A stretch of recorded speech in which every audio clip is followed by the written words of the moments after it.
নেপালের জলে বিহারও ভাসবে, বাংলাও ভাসবে।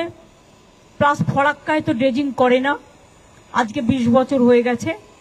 ফলে জলটা যদি ফরাক্কা কিছুটা রাখতে পারত, ড্রেজিং করলে 2-3 লাখ কিউসেক ট্রেন রাখতে পারত, তাহলে মালদায় সুতি, ফরাক্কা এই জায়গাগুলো অন্তত বন্যা হতো না।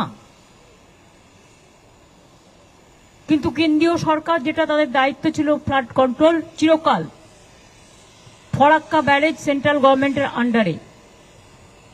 আগে ওরা 120 কিলোমিটার দেখভাল করত, এখন সেটা কমিয়ে 20 কিলোমিটারে এসে গেছে।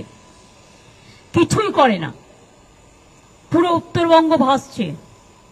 নির্বাচনের সময় সব আসে, বড় বড় কথা বলে আর চলে যায়। আমি সকালবেলায় চিফ সেক্রেটারিকে উত্তরবঙ্গে অলরেডি পাঠিয়ে দিয়েছি।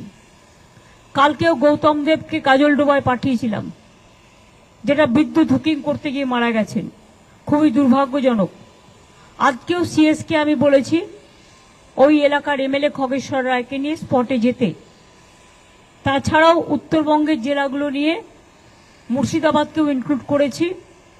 আমার বিকেল 5টায় উত্তরকন্যা থেকে মিটিং আছে। যারা ফিজিক্যালি আসতে পারবেন, যারা ফিজিক্যালি আসতে পারবেন না তারা ভার্চুয়ালি থাকবেন।